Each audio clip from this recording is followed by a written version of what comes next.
You may be seated. This morning I want you to travel back with me in time. We'll not use a DeLorean, but we'll use our magic time machine. And let's go back to a time when the children of Israel were living in Egypt. They were in bondage. They were slaves. They were suffering terrible injustices.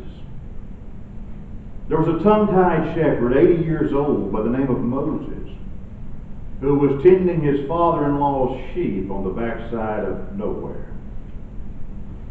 Well, one day, out of a burning bush, God appeared to that tongue-tied shepherd.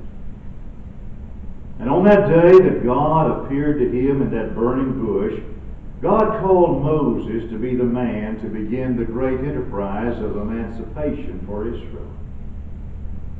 So there he was, a lone old man, and he went to invade Egypt. He had only a staff in his hand and God in his heart, and he fought with the hard-hearted, cold-blooded king of Egypt, Pharaoh. And Moses led Israel out of slavery. As Moses led those people, they came to the banks of the Red Sea. And Moses raised his staff and he called on God and he parted the waters. And with the power of God, Moses made a path for their feet and led Israel safely to the other side. When Israel fought with the enemy, Moses uplifted his hands and brought them victory. To say that Moses was everything to Israel would be an understatement. For almost half a century, Moses stood for Israel in the place of God.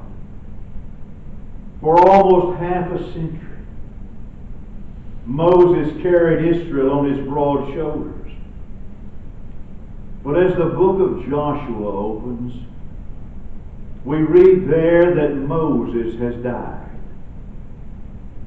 God is speaking to Joshua and he says, Moses, my servant, is dead. Now therefore rise and go over this Jordan. However bitter the loss, however seemingly disastrous the catastrophe, the fact remains, Moses is dead. And now that Moses, the great leader of Israel, is dead, facts have to be faced. You can't shut your eyes to facts. You have to look at them. And we have to shape our conduct accordingly. Notice that God said, Moses, my servant, is dead. Now therefore what, God? What's Joshua's attitude going to be? Moses is gone. What is the attitude of Joshua, Moses' servant, going to be to this loss? What's the attitude of Israel going to be? Well, they could have just done like some folks do. They could have just assumed an attitude of hopelessness and despair. And quite honestly, Moses had been their leader for 40 years. That would have been an altogether natural response for them to have an attitude of hopelessness and despair. Moses is dead. He's gone. He's our leader. He was the one we looked to bring us to Canaan. But he didn't live to accomplish his task.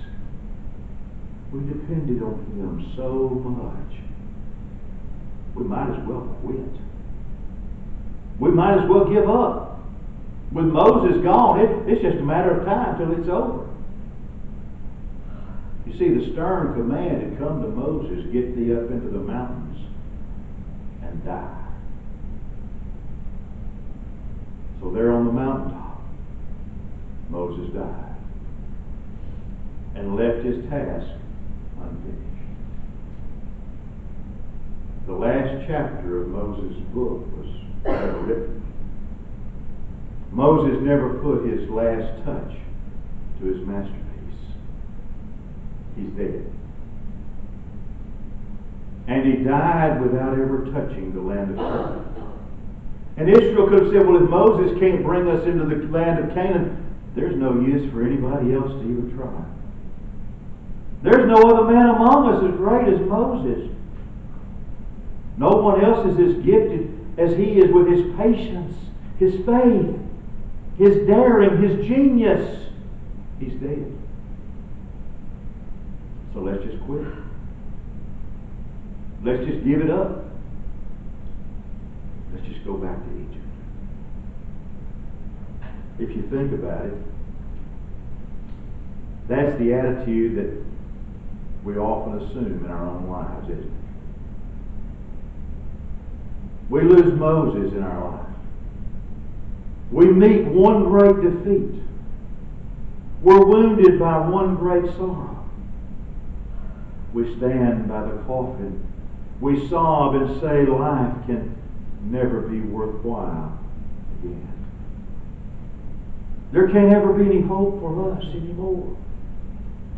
Or maybe we watch the taillights of the U-Haul truck as it leaves town and someone special has left us. And we sob and we cry. It'll never be the same. Or someone in the church we looked up to. Someone we depended on. Someone we thought was a rock-solid, faithful Christian just decides to quit and give it up. And that happens, we're ready to quit, we're ready to give up. We sit down, we sob, and we wait for the end. The Israelites might have rebelled as they did so often. They might have become morose and bitter. They might have murmured and complained. They might have blamed God for their loss. Or they could have just completely given up. But what did God say? Moses, my servant, is dead. He said, now therefore, rise and go. He says to Israel, to every man and woman of Israel, since Moses is gone, you're going to be needed all the much more. Since Moses no longer works, your work is all the more necessary. Let the vacancy Moses left be an invitation for you to fill that vacancy. The faint-hearted coward says, Moses is dead. We might as well just quit. But the heroic Joshua says, Moses is dead. I must take on new burdens. I must take on new responsibilities. I've got to fight that much harder and work that much harder because Moses is dead. That was God's plan then. That's God's plan now. Therefore, rise and go. Go because God has to have someone to lead. Now let's be honest. There are some things that God can do without my help or yours, either one. There are some things God can do without us. God can run the weather just fine without us. Now don't misunderstand me. We would run it if we could. And I wish He would let us have a little more input sometimes, really. But we can't run the weather. I'll never forget, I've told you this before, probably 1,000 times, this will be 1,001. But when I was just a boy preacher, and that's been a long time ago, Leon, when I was a boy preacher. But I was just a boy preacher, and I was standing on the front porch of a little small church. And it was just about time for worship to start. And it was coming a toe-choking, stump-moving, trash-lifting, gully-washing rain. The wind was blowing, the thunder was clapping, the lightning was lighting up the sky all around. The rain was coming down in sheets. And there was this old man standing there next to me, about 70 years old. And he says, and I said to him, I said, you know, brother, there's not going to be anybody in church. I said, this weather is it's just terrible. This weather is just going to knock a dent in attendance this morning. And I said, I just don't know why we have to have this kind of weather. And he looked at me and he said, son, you might as well quit complaining. It's the only weather you've got. God runs the weather without us. We can't do it. So since we can't run the weather, what do? We do the next best thing. We complain about it. How many of you this time a week ago were complaining because it was too cold? Come on. How many? Uh-huh. How many of you this weekend have been complaining about how hot it is and how humid it is? Uh-huh. Yeah. One thing about us and the weather, we can't ever really be satisfied. But God can run the weather quite nicely without my help or yours. And God can also manage the seasons and the stars without our help either. But there's something God can't do without us. God cannot save this world without our help. And that's something that lies very close to God's heart. And yet, while God works through men and women, we need to remember that no one man or woman is essential to the success of God's enterprise. God can take His workmen home to heaven, and God can still carry on His work. Sometimes in the church we see a very pitiful sight. We see someone who's a member of the church, a member of the body of Christ, a member of the family of God. It might even be someone that's one of the leaders in the church, someone who takes a leading role in the worship, or perhaps it's a Bible class teacher. But we've all seen it. Maybe in some way their feelings get wounded. They feel like they've been slighted in some manner. And so they get angry. And they decide they're going to try to partially wreck the church by quitting. So they withdraw themselves. And they're no longer seen regularly at God's house. When that happens, does the church die? No, it doesn't. The individual themselves die spiritually, but the church goes on. And in dying spiritually, those types of individuals help their family to come to despise the church. When we find ourselves wounded, we can't let that lead to the supreme madness of just giving up and quitting. What we can't do, none of us. We can't fancy ourselves so important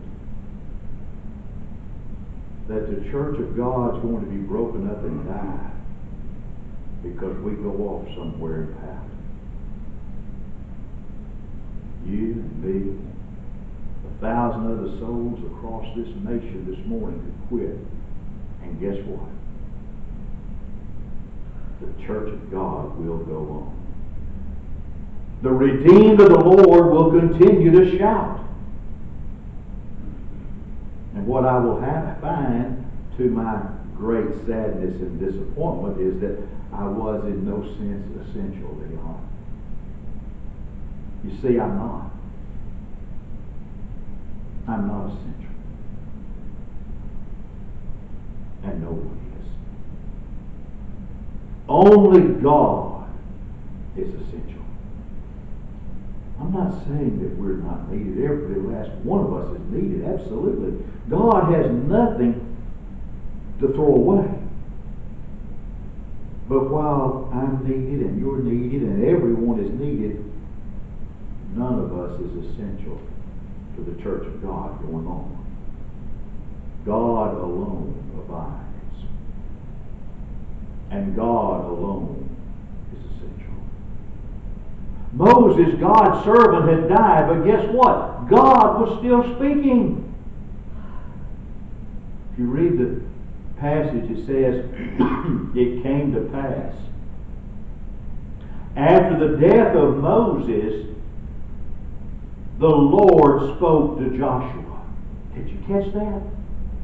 God was still speaking after Moses had died. God didn't lose His interest in humanity because of the death of Moses.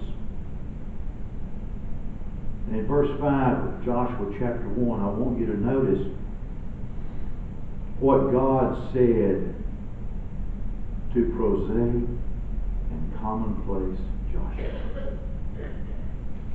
As I was with Moses, so I will be with thee. God said, Joshua, I'm going to work with you just like I worked with Moses. God didn't say He was going to make Joshua into a second Moses, into another Moses. If God had needed Moses, He'd have kept the one that He had. But God does not quit when one of His servants dies. And God does not quit when one of His servants gives up and quits. And God does not quit in the face of one failure or one defeat or one fall. What God does do is invite us to go forward with Him. 2,000 years ago, Jesus Christ came to this world. And He came to establish the kingdom of God on earth. He came to establish the church. And He drew about Him a few choice men. Excuse me. And into those few choice men, He infused a spirit just like His own. But Jesus Himself was put to death. He was taken by cruel hands and put to death on Calvary's hill. Many of His disciples thought it was all over. It was all lost. But from that skull-shaped hill of loss and death, what happened? The followers of Jesus Christ went out to conquer the world. Let's bring it down where we live. The church is face to face today with a lot that is quite discouraging. The number of people in America who claim no religion at all has more than doubled in the last 25 years. We have a governmental environment that is hostile to Christianity. Anytime today in our society, if you speak out against sin, there's always someone ready to call it hate speech. It kind of reminds me of the old story about the preacher that went up into Kentucky and went to a new work up there. The first Sunday he was there, he got up and he preached against drinking. And after it was over, the elders called him in and said, "Preacher, we really don't think you need to preach against drinking." He said, "This is Kentucky. This is bourbon country. And a lot of our church members that we depend on their contributions work in the distilleries around here. We'd rather you didn't preach on drinking." So the next Sunday he got up and he preached on gambling. The elders called him in, "Preacher, this is Kentucky. This is horse country. We got the Kentucky Derby, and a lot of our members here own thoroughbred racehorses. And we'd rather you didn't preach on gambling."